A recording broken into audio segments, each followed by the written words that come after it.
చేసిన కాని పాపములు చెందవు చెయ్యతలంచినంతటన్ చేసెదనన్న మాత్రమున చెందు కదా పుణ్యము కలివేళలందటన్.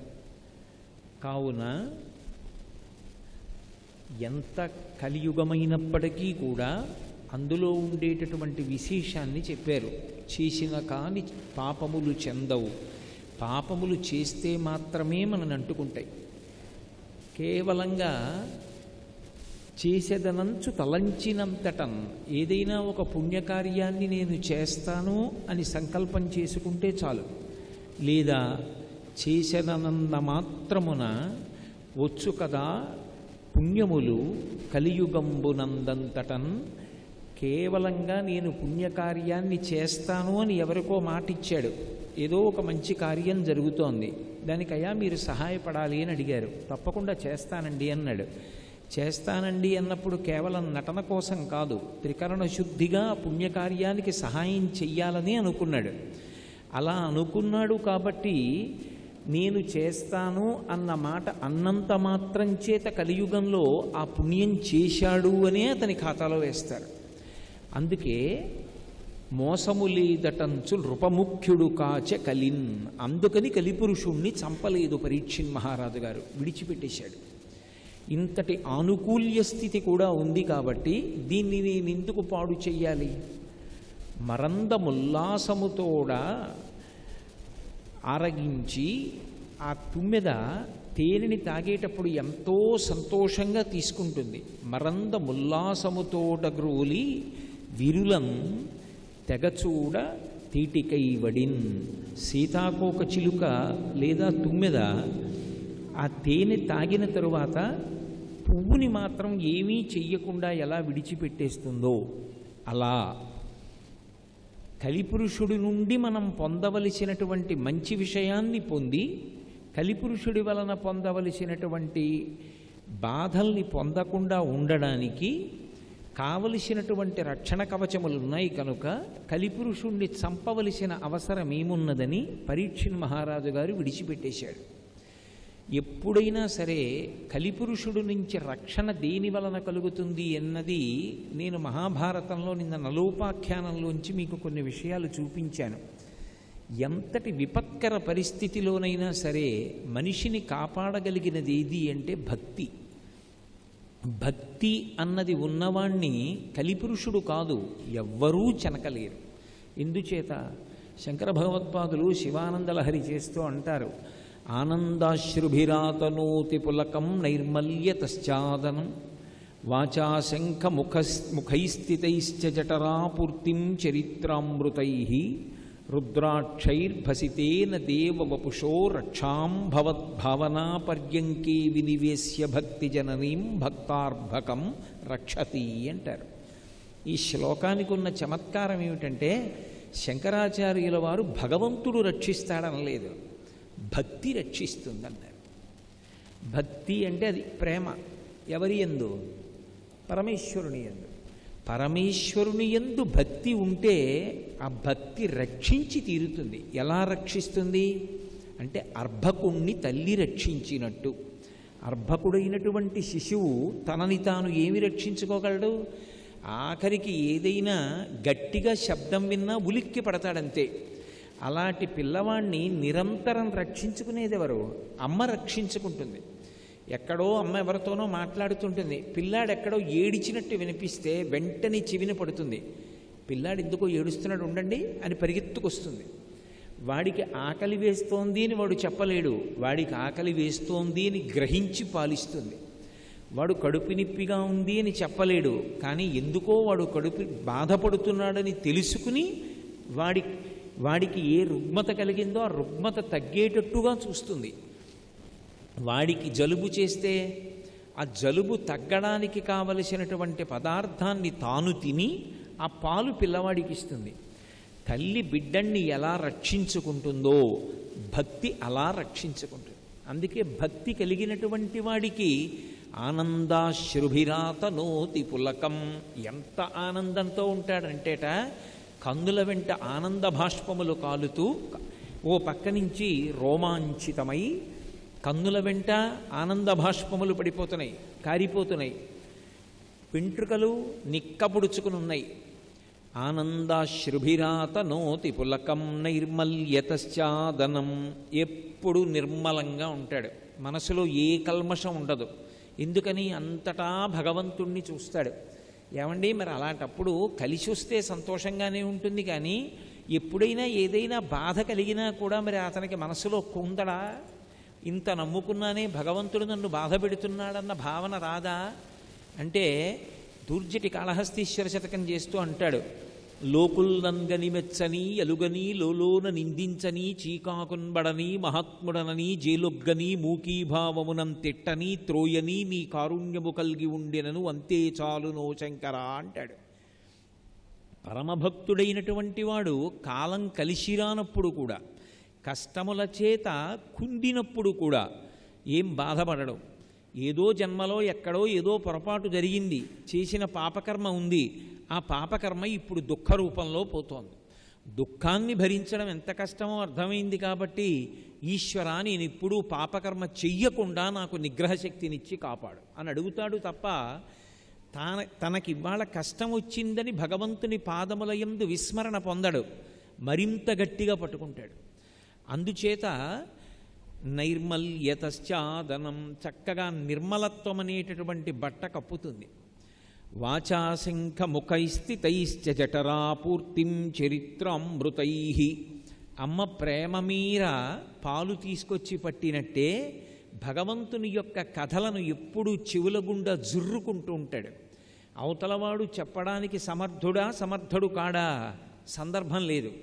మా స్వామి కథ చెప్తున్నాడు అంతే చాలు, పరమ సంతోషంతో చెవులు దొప్పలు చేసుకుని జుర్రుకుంటాడు. భాగవతంలో పోతన గారు ఒక చోట అంటారు, చూపుల శ్రీపతి రూపము నాపోవక త్రావి త్రావి హర్షోద్ధతయై వాపుచ్చి మంద మధురాలాపంబుల పొగడనదితి లక్ష్మీనాథున్ అంటారు.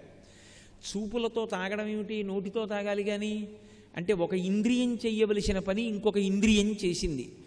ఆ శ్రీ మహావిష్ణువు యొక్క రూపాన్ని చూడగానే పరవశించినటువంటి అదితి కళ్ళతో తాగేసింది.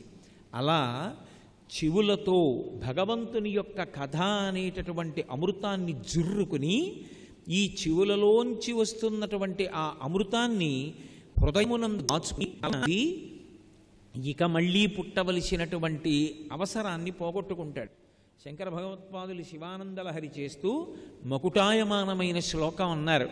గళంతీ శంభోత్వచ్చరిత సరిత కిల్బిషరదో దళంతీ ధీకుల్యాసరణిషు పతంతీ విజయతాం దిశంతీ సంసార భ్రమణ పరితాపోపశమనం వసంతి మచ్చీతో హృదయ శివానందలహరి అంటారు. ఏం చేస్తుందా భగవత్ కథ అంటే, చెవులలోంచి లోపలికి వెళ్ళి అది హృదయ తటాకమునందు నిలబడి చల్లతనాన్ని ఇస్తుంది. దేని నుండి చల్లతనం? సంసార భ్రమణ పరితాపోపశమనం. సంసారమునందు పరిభ్రమించడం అంటే మళ్ళీ పుట్టడం, మళ్ళీ చావడం, మళ్ళీ పుట్టడం, మళ్ళీ చావడం.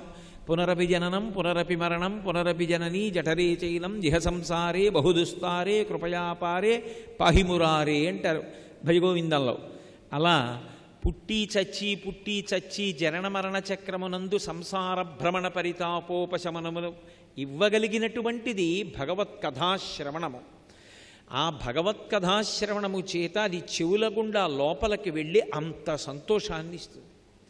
కాబట్టి నైర్మల్యతశ్చాదనం వాచాశంఖముఖైస్థితైశ్చ జఠరాపూర్తిం చరిత్రామృతై రుద్రాక్షైర్భసితేన దేవ వపుషో రక్షాం.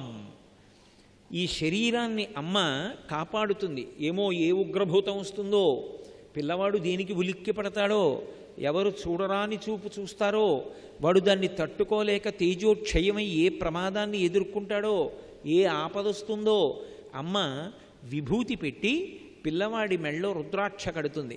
అలా భక్తి అన్న తల్లి ఎవరు భక్తుడో ఆ శిశువుని కాపాడుకుంటుంది. ఎందుచేత అంటే మెడలో రుద్రాక్షలు వేస్తుంది, నొసట విభూతి ధరించేటట్టు చేస్తుంది.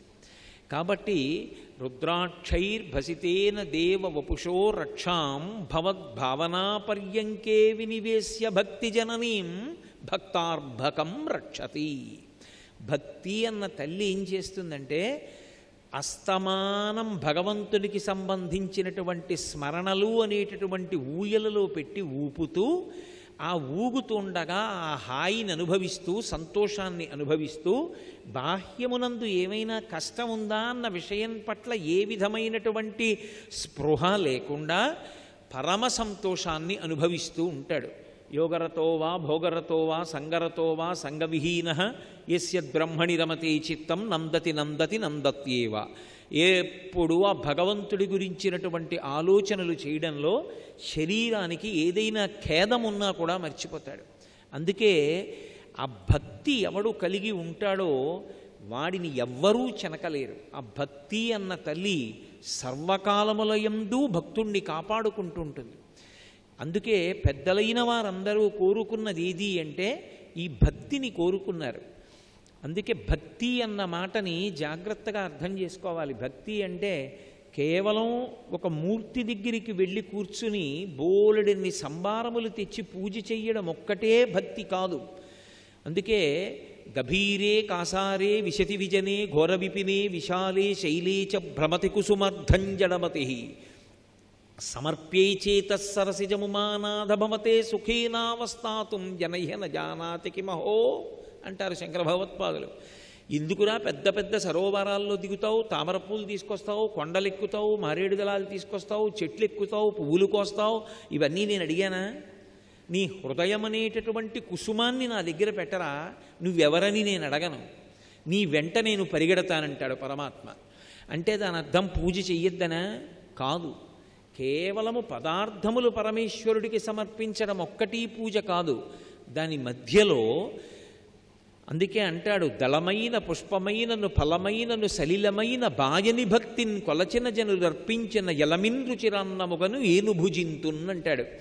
భక్తితో ఇస్తే చాలు. పత్రం పుష్పం ఫలం తోయం యోమే భక్త్యా ప్రయచ్చతి. పరమభక్తితో ఆయన యందు ప్రేమతో మనం ఏదిచ్చినా ఆయన స్వీకరిస్తాడు. ఆయనకి ఇవ్వడానికి ఆయనది కానిది మనదైనది లోకంలో అసలు ఏముంటుంది? ఏముండదు. ఆయనది ఆయనకే ఇవ్వాలి. కానీ ఇచ్చేటప్పుడు భక్తితో ఇస్తే పరమేశ్వరుడు మురిసిపోతాడు. తండ్రి అన్నీ సంపాదించి తెస్తాడు. నాన్నగారే ఎక్కడో ఉద్యోగం చేసి డబ్బు సంపాదించి వృద్ధిలోకి తీసుకొచ్చి బట్టలు కొని చదివించి బొమ్మలిచ్చి ఆడుకొమ్మని పిల్లవాడికి కావలసినటువంటి ఉపకరణములన్నిటినీ సమకూరుస్తాడు. ఆ తండ్రే ఉద్యోగం చేసి కార్యాలయం నుంచి వస్తూ వస్తూ ఇంత తీపి బూందీ తీసుకొచ్చాడు, తినరా అని ఓ గిన్నెలో వేసి ఇచ్చాడు. నీకు తీయటి బూందీ ఇష్టం కదరా, తిను అన్నాడు. కొడుకు ఆ బూందీ తీసుకుని నాన్నగారండి నాన్నగారండి ఎంత బాగుంటుందో నా కోసం బూందీ తెచ్చారా అని ఓ గడ్డ తీసి నోట్లో పెట్టుకోబోయి ఆగి గబగబా వెళ్ళి నాన్నగారండి మీరు తినండి అన్నాడు. తండ్రి అన్నాడు, నాకు అక్కర్లేదురా, నీకు ఇష్టమని తెచ్చాను, నువ్వు తిను అన్నాడు. కాదు నాన్నగారండి మీరు కొంచెం తినండి, మీరు కొంచెం తినండి అన్నాడు. తండ్రి మురిసిపోయి వంగి నోరు పట్టాడు. వాడు నాన్నగారి నోట్లో ఓ బూందీ గడ్డ పెట్టి, నాన్నగారండి బాగుందా? చాలా బాగుంది నాన్న. ఇప్పుడు నేను తింటాను నాన్నగారండి అని వాడు తిన్నాడు. తండ్రి గబగబా తన భార్య దగ్గరికి వెళ్ళి, ఉసే చూశావా, నేను వాడి కోసం తీపి బూందీ తెస్తే వాడు తినకుండా నాకు ఇంత పెట్టి తిన్నాడే అని మురిసిపోతాడు. వాడిదా బూందీ? పిల్లవాడిదా? వాడు సంపాదించాడా? వాడు తెచ్చాడా? తండ్రి సంపాదించి తెచ్చినటువంటి బూందీలోంచే కాస్త బూందీ తండ్రి నోట్లో పెట్టాడు. లౌకికంగా బిడ్డని కన్నా తండ్రి అంత మురిసిపోతే సుఖస్థానములన్నిటినీ బ్రహ్మాండములలో ఇచ్చి బ్రహ్మాండములలో ఉన్న సుఖస్థానములను అనుభవించడానికి జ్ఞానేంద్రియాలు ఇచ్చి సుఖమన్న భావనిచ్చి సంతోషపెడుతున్న పరమాత్మకి ఒక పదార్థాన్ని భక్తితో ఇస్తే ఆయన మురిసిపోతాడు. అది భక్తి.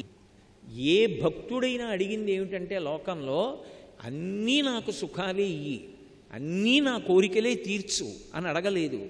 అసలు పండిపోయినటువంటి స్థితిలో ఎవరైనా ఏ కోరిక కోరారంటే, ఈశ్వర నాకు కావలసింది ఒక్కటే. కుంతీదేవి కూడా శ్రీకృష్ణ పరమాత్మను అడుగుతుంది, యాదవులందు పాండు సుతులందు నాకు మోహ విచ్ఛేదము చేయుమయ్యా, ఘనసింధువు చేరెడి గంగభంగి నీపాద సరోజ చింతనముపై అనిశము మదీయ బుద్ధి అత్యాదర వృత్తితో గదియగనట్లు చేయగదయ్య ఈశ్వర అంటుంది. నదికి దారి చూపించరెవ్వరు, తానే ప్రవహించి ప్రవహించి ప్రవహించి సముద్రంలోకి వెళ్ళిపోతుంది. అలా వెళ్ళిపోయినటువంటి నది ఎలా వెళుతుందో, ఈశ్వర నా యొక్క తలంపులు కూడా ఎప్పుడూ నీకు సంబంధించినవై ఉండాలి, నిన్ను స్మరిస్తూ ఉండాలి.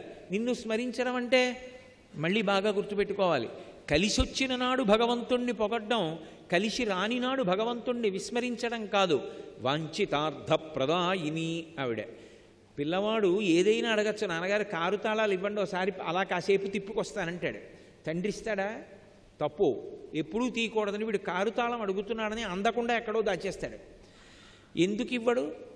ఆ కారు పిల్లవాడికి ఇస్తే ఆ పిల్లవాడు కారు తీసుకుని వెళ్ళి ప్రమాదానికి లోనవుతాడు, అందుకు ఇవ్వలేదు. అమ్మవారు ఒక కోరిక తీర్చలేదనుకోండి, అమ్మవారు కోరిక తీర్చకపోవడంలో కూడా ఏదో అనుగ్రహం ఉంది, అది నాకు దొరికితే నేను పాడయ్యే అవకాశం ఉందన్నమాట, అందుకే అమ్మవారు ఇవ్వలేదు అని మురిసిపోగలిగినటువంటి పరిణితి ఏర్పడడం నిజమైన భక్తి. అందుకే ఘనసింధువు చేరెడి గంగభంగి నీపాద సరోజ చింతనముపై అనిశము మదీయ బుద్ధి అచ్చాదర వృత్తితో గదియగనట్లు చేయగదయ్య ఈశ్వరా అంటుంది. నా మనస్సు పరమ సంతోషంతో, ఎప్పుడూ నీ గురించినటువంటి ఆలోచనలతో సంతతము, అది సుఖమా దుఃఖమా వదిలేయి, ఎప్పుడూ నీ యొక్క పాదములను పట్టుకోవడంలో మాత్రం విస్మరణ పొందకూడదు. అందుకే భక్తి అన్న మాటని చాలా జాగ్రత్తగా అర్థం చేసుకోవాలి. అసలు యథార్థమునకు భక్తి అన్న మాటకు అర్థం ఏమిటంటే, పూజామందిరంలో నేను కూర్చున్నప్పుడే భక్తి అన్నాను అనుకోండి, 24 గంటల్లో నేను పూజామందిరంలో ఎంతసేపు కూర్చుంటాను? ఓ అరగంట కూర్చుంటాను, గంట కూర్చుంటాను, 2 గంటలు కూర్చుంటాను, మిగిలిన 22 గంటలు భక్తి లేని జీవితమా?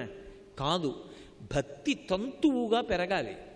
పెరిగినప్పుడు అసలు భక్తి అన్న మాటకి అర్థం ఎక్కడి నుంచి వస్తుంది అంటే, తప్పు చెయ్యకుండా అంతటా ఈశ్వరుణ్ణి చూడగలిగినటువంటి ఆ దృష్టికోణమునందుంటుంది. అందుకే శంకరుడు సౌందర్యలహరి చేస్తూ అంటారు, జపో జల్ప శిల్పం సకలమపి ముద్రా విరచన గతి ప్రాదక్షిణ్యాక్రమణవచనాద్యాహుతి విధి ప్రణామ సంవేశ సుఖమఖిలమాత్మార్పణ దృశ సపర్యాపర్యాయస్తవ భవతు ఎన్మే విలసితం అంటారు. జపో జల్ప శిల్పం సకలమపి ముద్రా విరచన. ఒక పని చేస్తున్నప్పుడు నాకు ఈ పని చెయ్యడానికి కావలసినటువంటి శక్తి ఎక్కడి నుంచి వచ్చింది, ఇది ఆలోచించడానికి భక్తి అంటారు. నేను ఇప్పుడు మాట్లాడుతున్నాను అంటే 84 లక్షల జీవరాశులలో ఎవరికీ లేనటువంటి అనుగ్రహం మనుష్యుడికి ఉంది, కంఠంలో స్వరపేటికి ఉంది. నేను ఇప్పుడు ఈ విషయం వీళ్లతో చెప్దాము అని భావించినంత మాత్రం చేత నాకు సంకల్పం కలగగానే నా మూలాధారం దగ్గర నుంచి బయలుదేరినటువంటి వాయువు సహస్రారం దాకా వెళ్ళి పైకి వెళ్లకుండా కొట్టబడి వెనక్కి వచ్చి నోటిలో నిలబడితే, నా నాలుక కదిలి నాలుక ఆ గాలిని నొక్కితే, నేను ఏ భావాన్ని ప్రకటించాలనుకున్నానో దానికి వీలుగా నాలుక చేత నొక్కబడినటువంటి గాలి అక్షరములై, అక్షరములు పదములై, పదములు వాక్యములై, నాలో ఉన్న భావాన్ని పట్టుకుని శబ్దం బయటికి వస్తే అది మీ చెవులలోకి వెడితే నాలో ఉన్న భావన మీలో ఉన్న భావనయై సభాపతి ఏకరూపాన్ని పొందుతున్నారు. ఇప్పుడు ఇది చేస్తున్నది ఎవరు? నేను కాదు, లోపల ఉన్నటువంటి పరదేవత వాక్కుని పైకి ప్రకటనం చేస్తోంది. ఇప్పుడు నేను మాట్లాడగలిగినటువంటి నా శక్తికి ప్రధానమైనటువంటి కేంద్రం ఏది, ఆ ఆదిశక్తి ఎవరు అన్నది ఆలోచించాననుకోండి, నా మాటల చేత నేను తరించాలి తప్ప నా మాట ఎవరికీ బాధ కలిగేది కాకూడదు, నా మాట ఎవరిని కుందేటట్టు చెయ్యకూడదు అన్న భావన నా ఎందుకు కలుగుతుంది. ఇప్పుడు ఎవరు తన మాట ఎక్కడి నుంచి వస్తోందో అది తెలుసుకుని మాట్లాడిన వాడెవరో వాడు మాట్లాడుతున్న మాటలన్నీ మంత్రములుతాయి. ఆయన మాట్లాడుతున్నప్పుడు చేతులు కదిపితే ఆ చేతులు కదిపినప్పుడు కదిలినటువంటి చేతులు మంత్రం చెయ్యడానికి ముందు పట్టినటువంటి ముద్రలవుతాయి. ఆయన కదిలి వెళ్ళిపోతుంటే ఆ కాళ్ళకి శక్తి ఎక్కడి నుంచి వచ్చింది? పరదేవతానుగ్రహం. ఆవిడ అనుగ్రహం లేనినాడు ఈ కాళ్ళు ఎలా కదులుతాయి? కాళ్ళు కదలటం లేదని, నడవలేకపోతున్నానని విద్యుద్ఘాతం పెట్టించుకుంటున్న వాళ్ళు ఉన్నారు, చారుడు ఔషధములు మింగుతున్న వాళ్ళు ఉన్నారు. అయినా కాళ్ళు ఈడుచుకుంటూ వెడుతున్నారు. అమ్మా, నీ అనుగ్రహం, నా కాళ్ళున్నాయి, నేను నడవగలుగుతున్నాను, కాబట్టి ఈ కాళ్లతో వెళ్ళకూడని చోటికి వెళ్ళను, వెళ్ళవలసిన చోటికి మానను. ఇప్పుడు ఎక్కడ చూస్తున్నావు భగవంతుణ్ణి? పూజామందిరంలో కాదు. నువ్వు కాలు కదిపితే కాలు కదలడానికి ఆధారమైనటువంటి శక్తితో అనుసంధానమవుతున్నావు. అప్పుడు ఆ కదలికలు ఎవరికైనా బాధ కలిగేటట్టుగా వినియోగించడం సాధ్యం అవుతుందా? సాధ్యం అవదు. చిట్ట చివరికి ప్రణామ సంవేశ సుఖమఖిలమాత్మార్పణ దృశ నిద్రపోతున్నాడు. నిద్రపోతాను అని చెప్పి పడుకోగలనేమో, కానీ నిద్ర పట్టడం నా ఇష్టం మీద ఆధారపడుందా? మెత్తటి పరుపు మీద పడుకోగలను, చల్లగా ఉండడానికి ఒక యంత్రాన్ని అమర్చుకోగలను తప్ప నిద్ర పట్టడం పరమశివుని యొక్క అనుగ్రహం. స్వల్పకాలిక లయం శివుడి చేతిలో ఉంది. ఆయన అనుగ్రహం ఉందా? గాఢ నిద్ర పడుతుంది. నిద్ర పట్టిందా? మరునాడు ఆకలేస్తుంది. ఆకలేసిందా? కడుపు నిండా తింటాం. కడుపు నిండిందా? కనురెప్ప పడుతుంది. కనురెప్ప పడిందా? మళ్ళీ ఆకలేస్తుంది. కడుపుకి కంటికి అనుబంధం. ఈ చక్రం తిరుగుతూ ఉంటుంది ఆరోగ్యంతో. నిద్ర పట్టలేదా? ఎంత పరుపేసుకున్నా, ఎంత మంచి సంగీతం వింటున్నా, మనసు ఎంత ఉల్లాసంగా ఉన్నా నిద్ర పట్టనప్పుడు నిద్రని ఎక్కడి నుంచి కొని తెచ్చుకుంటారు మీరు? సాధ్యం కాదు. ఆ నిద్ర పట్టిస్తున్నవాడెవరో, నిద్రాకాలిక సుఖాన్ని ఇస్తున్నవాడెవరో గుర్తిరిగి నిద్రపోయే ముందు 11 మాటలు శివనామం చెప్పినవాడు నిద్ర లేచే ముందు కదలికలకి ఆధారమైన విష్ణువు యొక్క అనుగ్రహం కొరకు 3 మాటలు శ్రీహరి అంటూ నామం చెప్పి లేచినవాడు తన యొక్క శక్తినంతటినీ భగవత్పరంగా ఆలోచిస్తున్నాడు. ఎప్పుడూ ప్రతి కదలికలో భగవంతుణ్ణి స్మరణ చెయ్యకుండా ఉండలేడు. అలా స్మరించేటటువంటి స్థితిని పొందడం భక్తి. అందుకే వెంకటేశ్వర స్వామి వారికి సుప్రభాతం పాడుతూ చిట్ట చివరికి వచ్చాక ఒక శ్లోకం చెప్తారు. అహం దూరతస్తే పదాంభోజయుగ్మ ప్రణామిచ్చయా గచ్చ సేవాంకరోమి సకృచ్చేవ యానిచ్చ సేవాఫలం తం ప్రయచ్ఛ ప్రయచ్ఛ ప్రభో వెంకటేశ అంటారు. ఓ ప్రభో వెంకటేశ్వరుడా, అహం దూరతస్తే పదాంభోజయుగ్మ ప్రణామిచ్చయా గచ్చ సేవాంకరోమి. ఏడాదిలో కాకినాడ నుంచి తిరుమల కొండ మీదకి నేను ఎన్ని మాటలు పెడతాను? సంవత్సరానికి 4 మాటలు పెడితే గగనం. 4 మాటలు పెడతాను. ఎన్ని మాటలు పెడతాను? వెడితే 2 రోజులు ఉంటాను. 365 రోజులలో నేను ఉండేది 8 రోజులు. ఆ 8 రోజుల్లో ఏదో సుప్రభాత సేవ చేద్దామా, తోమాల చేద్దామా అని వెంపర్లాడతాను. ఆ సేవ చేద్దాం, ఈ సేవ చేద్దామని నేను కాకినాడ నుంచి వచ్చాను. ఈశ్వర, కాకినాడ నుంచి నేను తిరుమల కొండ మీదకి వచ్చి సంవత్సరంలో 8 రోజులలో కొన్ని సేవల పేరు చెప్పి కొన్ని గంటలు మాత్రమే నీ యొక్క సేవ యందు నేను నిలబడడం కాదు. నేను ఎక్కడ ఉన్నా, ఏం చేస్తున్నా అది నీ సేవగా మారేటట్టు నన్ను అనుగ్రహించు. సర్వం శ్రీ ఉమామహేశ్వర పరబ్రహ్మార్పణమస్తు. స్వస్తి.